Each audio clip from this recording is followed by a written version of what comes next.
Lakers, driven by your Southern California Honda dealers, Chris McGee, Allie Clifton, Big Game James Worthy, and Mike Bresnahan. We do have Mike Trudell out in Denver. The Lakers drop game one of the series. They have now lost 9 in a row to the Nuggets. They are unable to solve this riddle, guys, and there's a lot of ways we can take it. I'm just going to throw a few things at you, and James, you start, and we'll go around. Denver, 15 offensive rebounds was a big part of this game. It led to 18 second-chance points, but also 23 more field goal attempts from Denver. That's huge. Denver was plus 21 from 3 in this game. D'Lo and AR, Austin Reeves struggled. Slow start here in game one. D'Lo just 1 for 9 from 3. AR 2 for 6. In that third quarter, guys, and Bob talked about it there at the end, Denver took control of the game, 32-18 in that third. And remember, the Lakers had a 12-point lead with 6 minutes left in the second quarter. It was a 27-point turnaround there.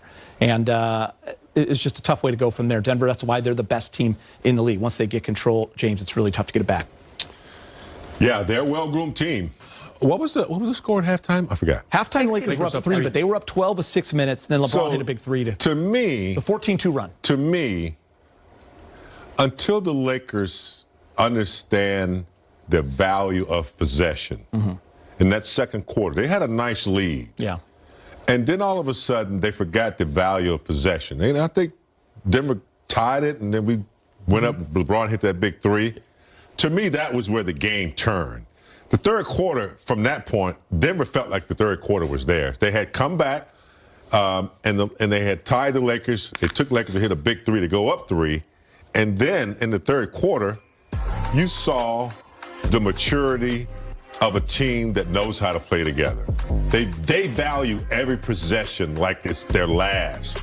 And so when you have a lead and you start being frivolous and telegraphing passes and turning the ball over, really not good basketball, not mature basketball, and you don't value the basketball, that's what happens. And when you give them that momentum, third quarter was a disaster. And then they just, I don't know whether the Lakers stopped thinking they could win, or I don't know what happened, but more turnovers, lackadaisical movement on offense, ISOs, turnovers, and then.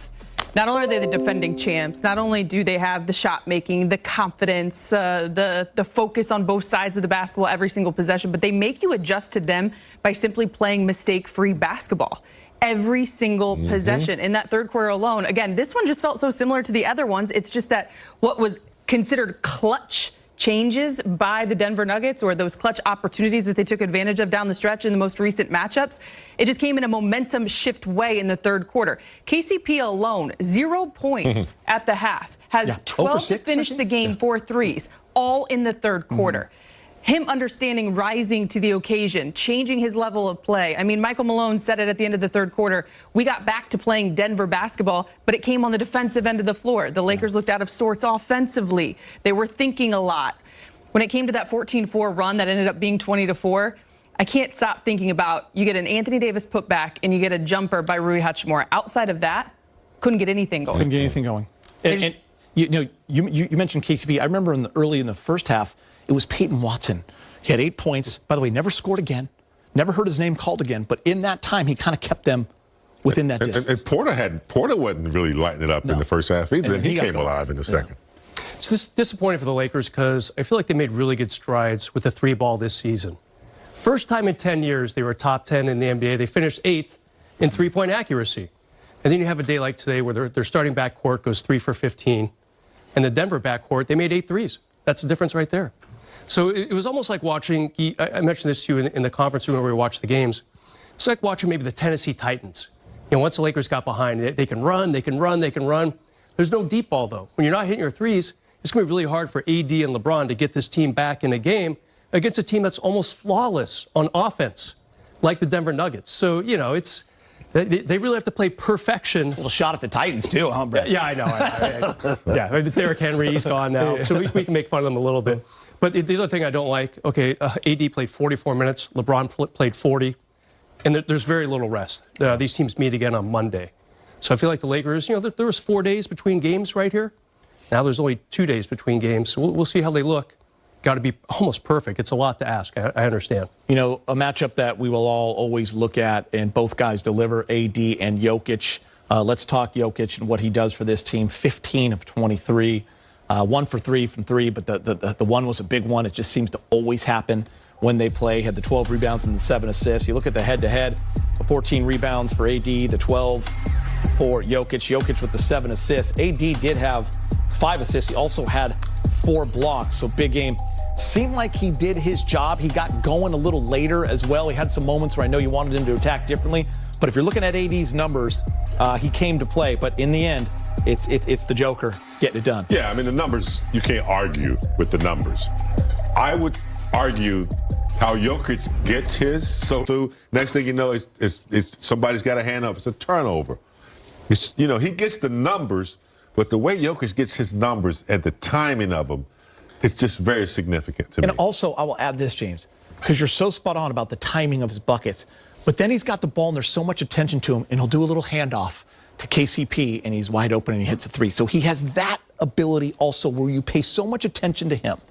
He'll make up open, and that guy will hit the shot. LeBron was asked about the comparison between he and Jokic and just their stardom, if you will, yesterday in Denver, to which Bron talked about it simply comes down to, outside of the numbers, his ability to inspire those around him.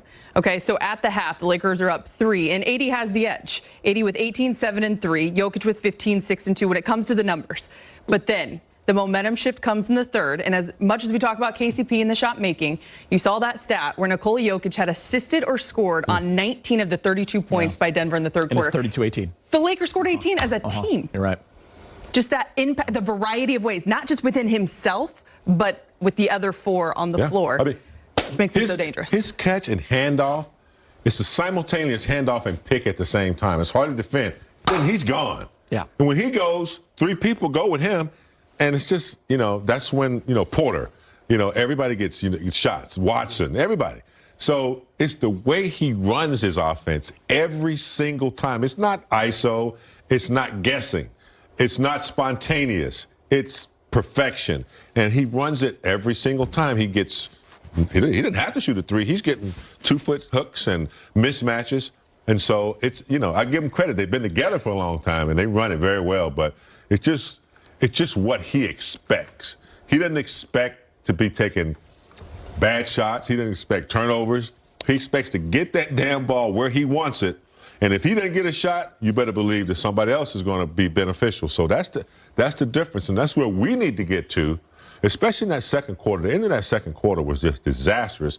And it was a setup for Denver to come back and do what they did. Brez, I feel like we've all talked about this matchup so much over the last 2 years. Multiple times leading up to series, during a series, after a series. And here we are again. I mean, it's the 9th